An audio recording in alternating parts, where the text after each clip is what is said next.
ان الدین عند اللہ الاسلام۔ عزیزان محترم، السلام علیکم ورحمۃ اللہ وبرکاتہ۔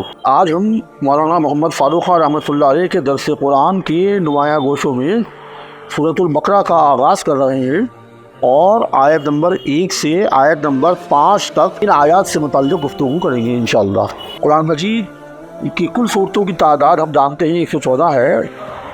ان میں مکی صورتیں 86 اور مدنی صورتوں کی تعداد 28 ہے۔ سورۃ الفاتحہ میں ایمان باللہ پر زیادہ زور تھا، سورۃ البقرہ میں ایمان بالرسالت پر زیادہ زور ہے۔ ایمان دراصل انسان کی اندرونی تبدیلی کا نام ہے، یعنی یقین، اعتماد، اطمینان اور گرویدگی کا حاصل ہونا اور اعمال کی شکل میں اس کا ظاہر ہونا۔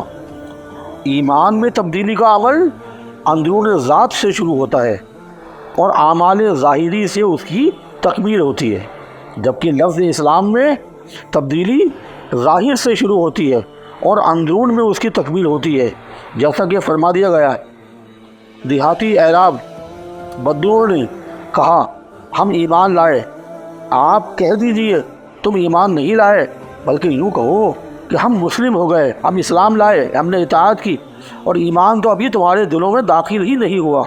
سورۃ الحجرات آیت نمبر 14۔ سورۃ البقرہ قرآن مجید کی سب سے بڑی سورت ہے اور قرآن کی ترتیب میں دوسری سورت ہے جو 286 آیات پر مشتمل ہے۔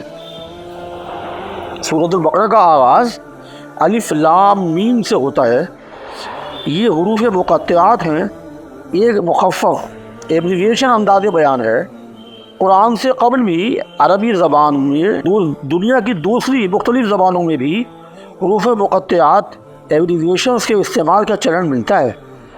یہ حروف غور و فکر کا مطالبہ کرتے ہیں، حالانکہ آپ صلی اللہ علیہ وسلم نے قرآن مجید کے ان حروف مقطعات پر غور کرنے سے منع بھی فرمایا ہے۔ آیت نمبر 1 سے آیت نمبر 5 تک۔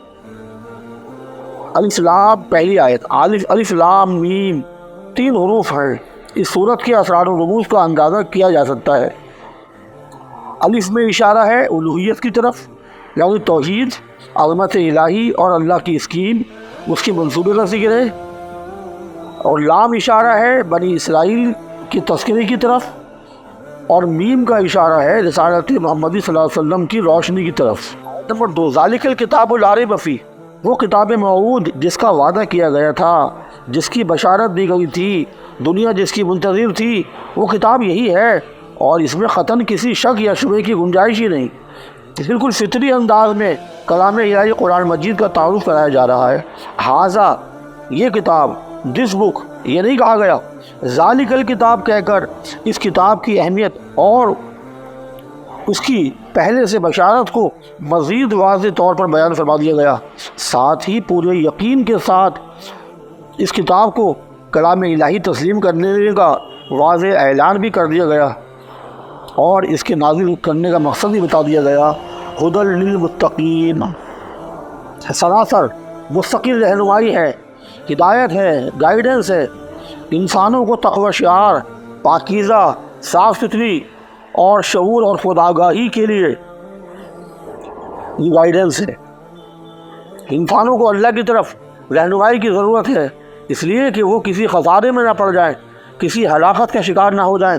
ہدایت الہی انسان کو درجہ کمال تک، بلندی تک پہنچانے کے لیے ہے، تاکہ انسان اس کے ذریعے اس منزل کو پا سکے، اس بلندی تک پہنچ سکے جو اس کے لیے متعین کی گئی ہے۔ اس کتاب سے ہدایت یاب ہو کر، اس سے فیض یاب ہو کر انسان کیا بن جاتا ہے؟ وہ تقوی شعار، آگاہ راز ہو جاتا ہے، خود آگاہ ہو جاتا ہے۔ متعین تقوی شعار کون لوگ ہیں؟ متقین اور تقوی شعار لوگ کون ہیں؟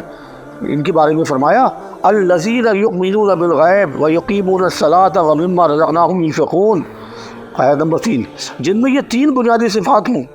پہلی صفت یہ کہ وہ لوگ غیب پر ایمان لاتے ہیں، ان سین پر یقین رکھتے ہیں۔ ایمان بالغیب مقدم ہے، بغیر دیکھے ایمان لانا، نہ کہ دیکھ کر ایمان لانا، اس لیے کہ انسان میں یہاں اس دنیا میں جب اس ذات مطلق کو دیکھنے کی صلاحیت ہی نہیں، اس آنکھ کی بصارت میں وہ قوت اور توانائی ہی نہیں جس سے وہ ذات مطلق کو دیکھ سکے۔ غائبانہ ایمان لانے کا مطلب یہ ہے کہ انسان کے اندر خود اپنے وجود اور اپنی ہستی کو عظمت بخش دی انسان نے، ورنہ اس کی یہ زندگی، اس کو یہ وجود تو محض خاک تھا، یہ انسان تو بس وجود خاکی تھا۔ ایمان لانے کے بعد ان سین غیب یعنی اس بات کا یقین کر لینے کے بعد یہ خاکی، یہ پیکر خاکی انوار کا حامل ہو گیا۔ ایمان دراصل بندے کو بندگی کا شعور بخش دیتا ہے، عظمتوں کا حامل بنا دیتا ہے، زندگی کو دوام بخش دیتا ہے، فکر و نظر کو وسیع تر بنا دیتا ہے، اور وہ انسان جو ایک مٹی کا چراغ تھا، ایمان نے اس کی روشنی کو وسیع تر کر دیا۔ انسین غیب پر یقین، کوئی خیال، کوئی خیالی یا غیر فطری یا غیر عملی چیز نہیں۔ حیات و کائنات کے بہت سے مظاہر اور ایجادات میں بہت کچھ انسین ہی ہے۔ روح کو کس نے دیکھا؟ دماغ کیسے کام کرتا ہے؟ ایٹم کو کس نے دیکھا؟ روشنی کو کس نے دیکھا؟ مگر ہم ان سب کی اثرات دیکھتے ہیں، ہم روشنی کو مجرد شکل میں نہیں دیکھتے۔ اس لیے لازم ہے کہ انسین کو نظر انداز نہ کیا جائے۔ اسی طرح ایمان بالغیب بھی بنیادی چیز ہے۔ ایمان و یقین کے ذریعے انسان کو اس کی حیثیت بتا دی گئی کہ وہ فنا ہونے کی چیز نہیں، انسان محض مادی وجود نہیں، وہ کچھ اور بھی ہے۔ اس پیکر خاکی میں جسمانی وجود کے ساتھ اصل وجود روحانی ہے۔ پس تقوی شعار ہونے انسان کے شعور اور آگہی کی بنیادی خصوصیت ایمان بالغیب کا ہونا ہے۔ وَيُقِيمُونَ الصَّلَاةَ، بندے نے جب ایمان بالغیب یعنی اللہ کی الوہیت کا، اس کے سپر بینگ اور سپر بینگ، اس کے سپریم ہونے کا اور اس کے سپر بینگ ہونے کا اقرار کر لیا، تو اس اقرار و یقین کا لازمی تقاضا یہ ہے کہ وہ اس ذات مطلق کی طرف متوجہ ہو۔ تو یہ تقوی شعاری کی دوسری خصوصیت ہے کہ بندہ اس ذات عالی کی بارگاہ میں قیام کرے، رکوع کرے، سجدہ فرمائے۔ وَيُقِيمُونَ الصَّلَاةَ، نماز بندے مومن کے دل کی دھڑکن، اس کی روح کا سرور اور اس کی راحت کا سامان ہو۔ فرما دیا گیا اقیم الصلاۃ لذکری، نماز قائم کرو میری یاد کے لیے، میرے ذکر کے لیے۔ سورۃ طٰہٰ آیت نمبر 14۔ آپ صلی اللہ علیہ وسلم نے فرمایا اے بلال، راحت کا سامان کرو۔ معلوم ہوا نماز مومن کی راحت کا سامان ہے۔ نماز تو اسی وقت نماز ہے جب قیام و رکوع و سجود میں جسم کے ساتھ ساتھ دل بھی اس کی طرف متوجہ ہو، مومن کے قلب اور روح اللہ سے غافل نہ رہیں۔ اس لیے نماز کو لقائے رب، اللہ رب العزت سے ملاقات بھی کہا گیا، معراج المؤمنین بھی کہا گیا، یعنی دل اس کی طرف جھکے اور اس کی طرف کھینچے اور اللہ سے قرب کا احساس ہو، اس سے ملاقات کا احساس ہو۔ وَمِمَّا رَزَقْنَاهُمْ يُنْفِقُونَ، اور جو رزق ہم نے انہیں عطا کیا ہے اس میں سے خرچ کرتے ہیں، راہ حق میں نکالتے بھی ہیں۔ نماز میں اللہ کی حضور متوجہ ہونے اور کامل سیرابی کا یہ مطلب ہرگز نہیں کہ بندے کا اہل دنیا اور اللہ کے بندوں سے کیا لینا دینا۔ نماز تو بندہ مومن کی معراج ہے ہی، لیکن اس کے ساتھ ساتھ بندے کے لیے اللہ کے بندوں کی چارہ سازی بھی اتنی ہی ضروری ہے۔ اسی لیے قرآن مجید میں جگہ جگہ نماز کے ساتھ زکوٰۃ کی بھی تلقین کی گئی، اقیم الصلاۃ وآتوا الزکوٰۃ، اور انفاق فی سبیل اللہ کو تقوی شعاری کی تیسری اہم خصوصیت قرار دیا گیا۔ جو کچھ اسے اللہ نے عطا کیا ہے اس میں سے وہ اپنے علاوہ دوسروں پر بھی خرچ کرے۔ آیت نمبر 4، وَالَّذِينَ يُؤْمِنُونَ بِمَا أُنزِلَ إِلَيْكَ وَمَا أُنزِلَ مِن قَبْلِكَ وَبِالْآخِرَةِ هُمْ يُوقِنُونَ۔ اب تقوی شعاری کی ان تین خصوصیات کے علاوہ جو اوپر بیان ہوئی، ایک اور اہم صفت بیان کی جا رہی ہے کہ وہ ایمان لاتے ہیں اس کتاب پر یعنی قرآن پر، اور اس کے ساتھ ان کتابوں پر بھی جو اس سے پہلے نازل کی گئی تھی، اور وہ آخرت پر بھی یقین رکھتے ہیں۔ نبی رسول آخر صلی اللہ علیہ وسلم پر وحی الہی قرآن مجید کی تنزیل کے ساتھ ساتھ یہ بھی احسان عظیم ہے کہ اس سے ماقبل دیگر آسمانی کتب توریت، زبور، انجیل اور صحف ابراہیم و موسیٰ وغیرہ، اس سے ایمان و یقین بھی بندہ مومن کے ایمان و یقین، اس کی ہدایت اور فلاح یابی اور کامیابی کے لیے ضروری قرار دیا۔ قرآن مجید تو رہتی دنیا تک تمام انسانوں کے لیے ہدایت و رہنمائی ہے ہی، لیکن اس کے ذکر میں ہی دیگر کتب اور صحائف آسمانی کی تنزیل بابرکت کے ذکر اور ان پر بھی ایمان کو قیامت تک کے لیے لازم قرار دے دیا گیا۔ اور اس دنیا کی حقیقت اسی وقت ہے جب اس کے ساتھ تصور آخرت جڑ جائے۔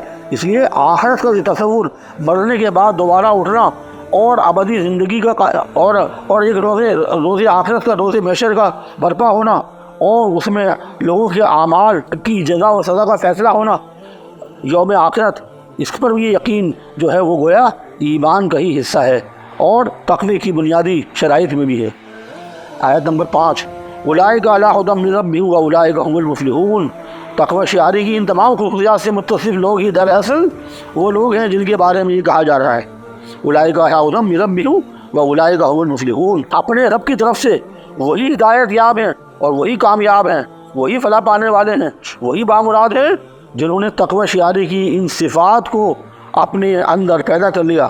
قرآن سے ہدایت یاب ہونے کے بعد جو کردار بنتا ہے وہی دراصل کامیابی کی دلیل ہے، اور مفلحون کامیاب و بامراد لوگوں کا سرٹیفکیٹ بھی انہی لوگوں کو دیا جاتا ہے جو ان صفات کے حامل ہو جائیں، تہذیبی زندگی کا یہ معیار اور یہ مرتبہ حاصل ہو جائے، ہدایت کی راہ پر چل کر دین کا ہی نہیں خود انسان کا اپنا ہی بھلا ہوتا ہے، اسے اپنے خوشتر انجام کی خوشخبری مل جاتی ہے۔